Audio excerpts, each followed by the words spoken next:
You could try to play, but you're never gonna beat me. Look the other way, what I'm doing ain't easy. Bloody hands stained from the people who deceive me. Muddy hands break through the chains, go free me. Looking for change, looking for pain, pulling a mob, pushing a train. I'll never stop, stick to a lane, pick up the pieces and go rearrange. I'll be the best above all the rest, put me to the test and expect nothing less. You check as I'm chess, what's happening next? Yeah. He got the venom, a tangible weapon, no coming in second. This life is a lesson. He got a new engine from pain, that's a blessing. New focus, no guessing, just bold and obsession. All in his possession, you got their attention. I'll leave an impression and take your redemption. Just kill, no discretion. Your mind is a weapon. 11-11, it's time for progression. You could try to play, but you're never gonna beat me.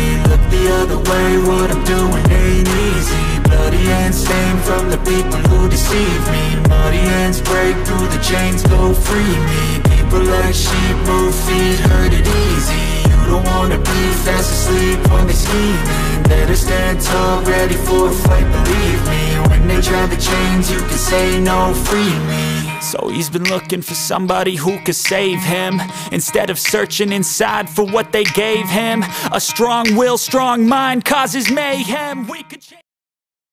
Sa panahon natin ngayon talaga nauuso na ang mga classic na motor. Kung dati hindi natin masyado itong pinapansin, pero ngayon talagang nagugustuhan na rin ng maraming Pinoy. Meron tayo sa scooter o kaya underbone, mga big bike, etc. Pero ngayon mga tol, ang nasa harapan natin ay yung isa sa pinakabagong classic na motor from Monarch Motorcycles.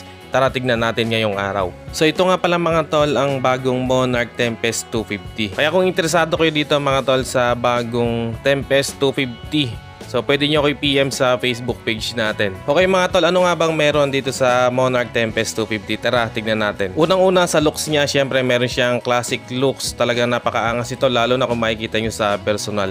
At ang isa sa nagustuhan ko dito ay yung golden upside down fork niya, no? Napaka-premium ng datingan. Pagdating dito sa side profile niya, very classic talaga ng datingan niya. And nagustuhan ko rin yung classic design ng upuan natin dito, no? Talagang bagay na bagay doon sa tindigan ng motor. Dito naman sa front end niya mga tol, meron tayo ditong rounded headlamp. Ang maganda rito, LED na yung ginamit na ilaw dito. Ganon din sa mga turn signals niya. Alam niyo yung nagustuhan ko dito mga tol, very premium talaga nung bawat detalye ng motor na to, no?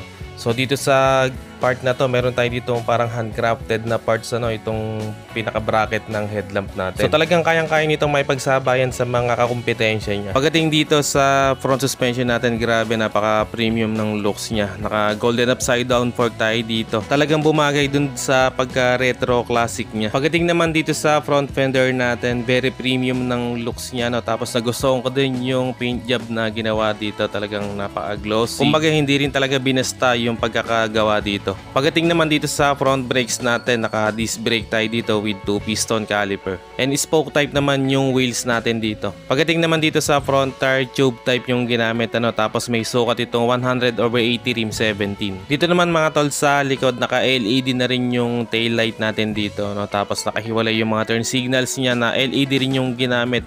And talagang very premium din ng design dito sa bandang likod. Then meron tayong reflector dito at yung ilaw para sa plaka natin. Pagdating sa suspension, naka monoshock tayo dito. Tapos sa brakes, naka disc brake with single piston caliper din. Pagdating sa gulong, naka tube type to, tapos may sukat na 130/70 rim 17. So yung tire hugger dito, no, pero sa tingin ko hindi rin to makakasalo ng putik, dahil talagang maiksi lang siya. Maganda siguro dyan, lalagyan natin na extension.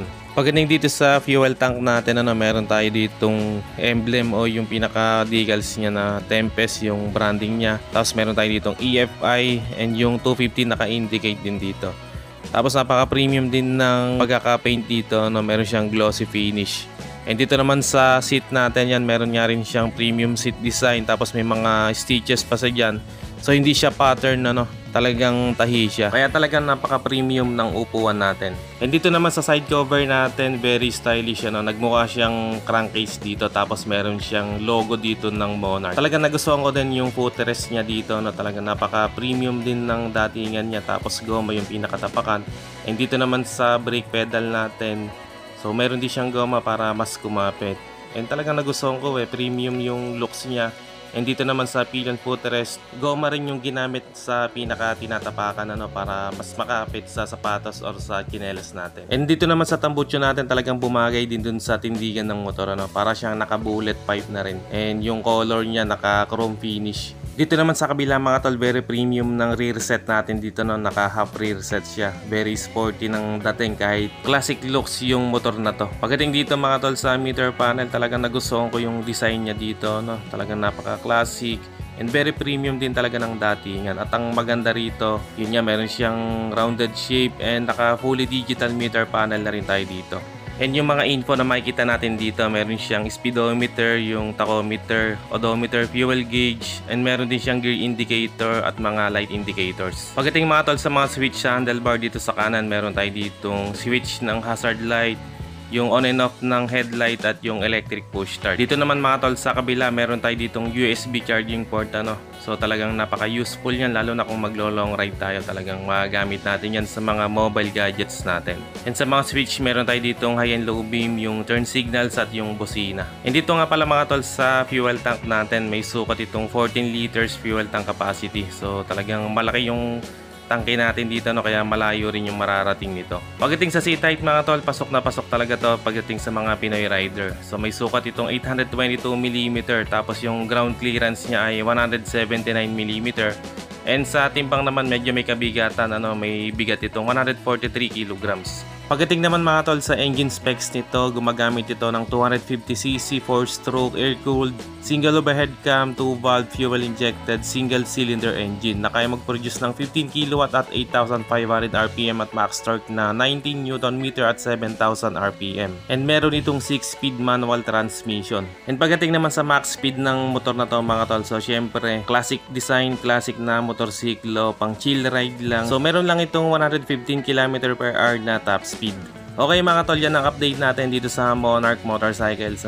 So abang-abang lang kaya meron pa tayong i-walk around review na Monarch Motorcycles. Sa ngayon mga tol, hanggang dito lang muna. Kaya sa mga interesado dito sa Tempest 250, pwede kayong mag-PM sa akin or kaya ito yung contact number ko na tawagan nyo lang ako. So dito lang yan sa Skygo, Cabanatuan City. So pagdating nga pala mga tol sa presyo nito, ang cash price niya ay 135,000, tapos meron siyang down payment na 3,000 and payable siya 12 months hanggang 36 months. So bago nga pala tayo magtapos, shoutout ko lang si Boss Jeff lang ng Skygo, Cabanatuan City, super bait. Hanggang dito na lang muna mga tol, kung umabot kayo sa part ng video na to, at sa mga solid viewers natin dyan, maraming salamat mga tol sa panonood. At kung bago lang kayo sa channel na to, huwag kalimutang mag-subscribe at paki-on na rin ng notification bell para ma-notify ka pag may bago tayong upload.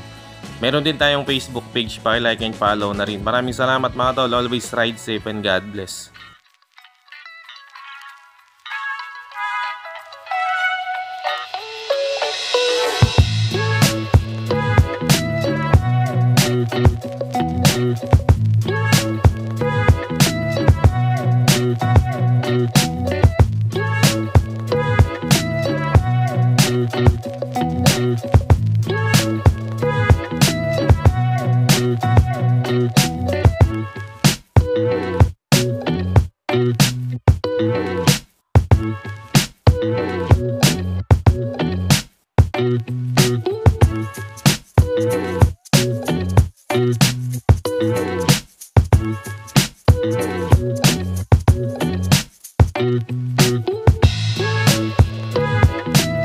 Thank you.